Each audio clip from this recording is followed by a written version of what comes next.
Hey everybody, welcome back to my channel. Today we're going to be doing this cute 3D Halloween pumpkin candy corn set, so let's get into it.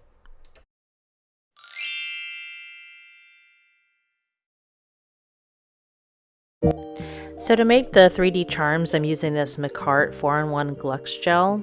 It's really easy to use. It's simple to manipulate the product and shape it into whatever you're making.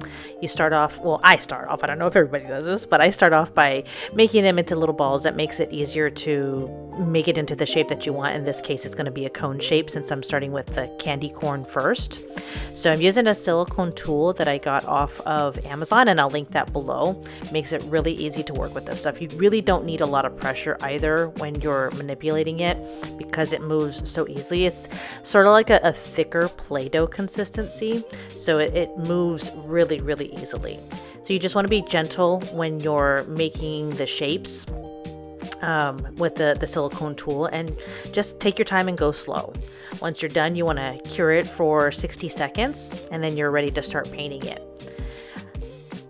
I'm using the brush from the polish bottle first just to get started, since there's nothing else on there right now. It's a clean canvas, so I don't have to worry about any other colors running together. Then I'm going in with a little liner brush, detail brush, to clean it up and get the edges that I couldn't with the big brush, making sure that everything is covered. You always want to make sure to cure in between each color so they don't run together.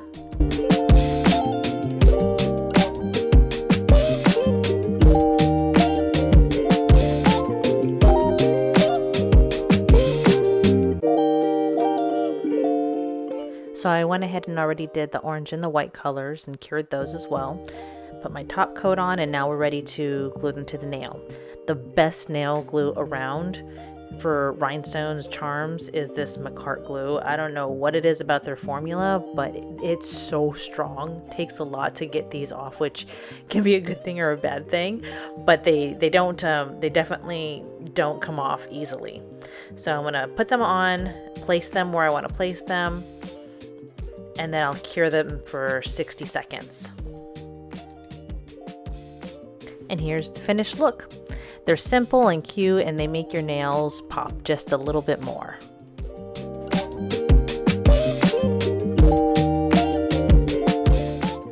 So now we're going to go in with the same 4-in-1 Glux gel from McCart that we were using earlier to create the pumpkin.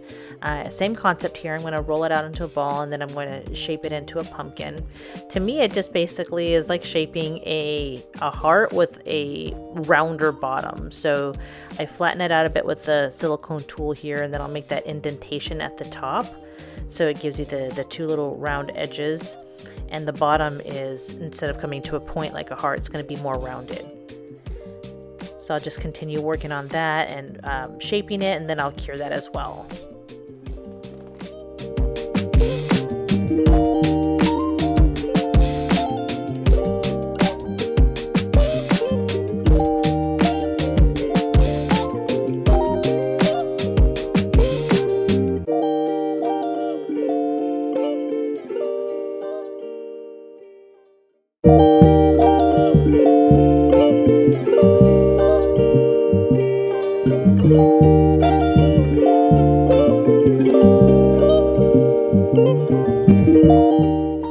So I went ahead and finished that off camera and painted it as well, and now we're ready to apply the charm to the nail with the McCart rhinestone glue.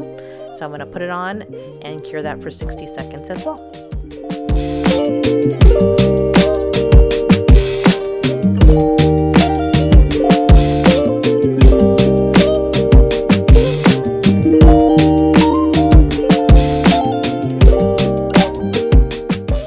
Here's what the pumpkin looks like. Again, simple but very cute. It definitely gives your nails a little bit more flair with the 3D effect.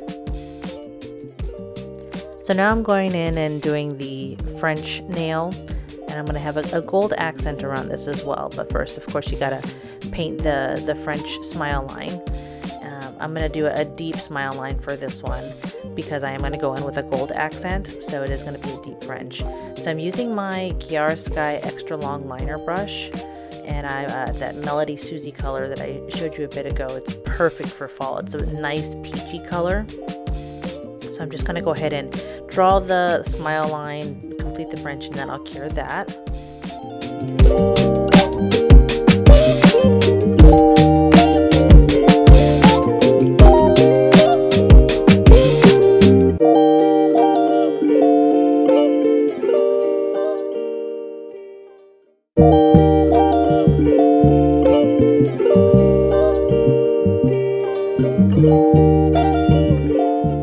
So because I'm going to be doing gold chrome on this, I'm going to matte top coat the nail so it doesn't stick to the rest of the design. So I'm going to go ahead and use my Kiara Sky matte top coat, cure that for 60 seconds, and then I'll go in with the Valentino Beauty Pure Chrome Bond and apply the chrome powder after curing that for 30 seconds.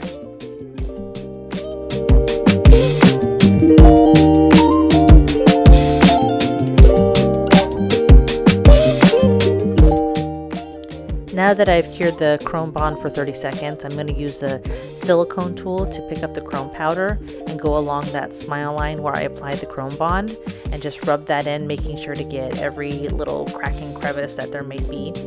Once I'm done and satisfied, I'll wipe off any excess with my duster brush. Make sure everything looks good. If anything happens to stick, then I'll just use a cleaner brush and with some alcohol and wipe it down. Once I'm satisfied, then I go in with a top coat, and I'm using a glossy top coat for this one. Cure that for 60 seconds and that nail is done. So for the last two nails, the thumb and the pinky, I'm just going to be using these foil gold stickers that I got off of Amazon. Once you've cured your nail, you want to make sure to wipe off any of the tacky residue, the inhibition layer, to make sure that your stickers do stick properly. If you don't, then they're just going to slide all over the place and they'll come off really easily. It took me a long time to figure that out when I first started doing my own nails. I thought that the inhibition layer would help it to stick better, but it actually does not. It does the opposite effect. So always make sure to wipe off that inhibition layer before applying any stickers. So once you have the stickers in place, then you'll top coat it, put that in the lamp for 60 seconds, and you're all set with that.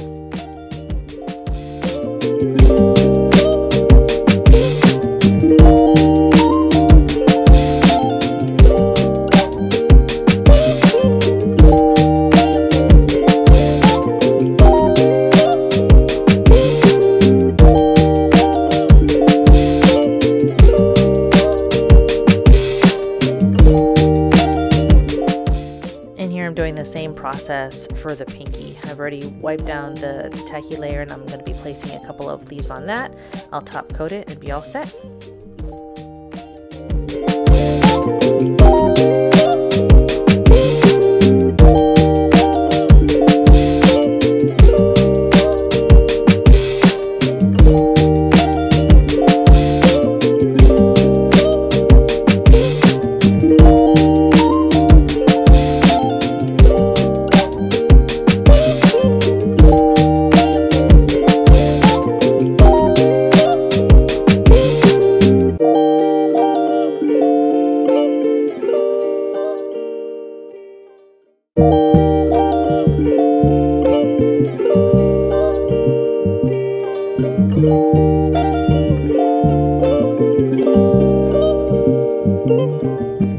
Here's the finished look. I think they came out so cute. My favorite are the candy corn.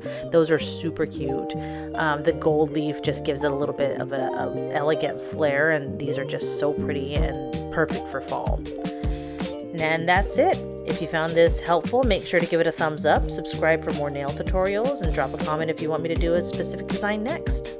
See you in the next one. Bye!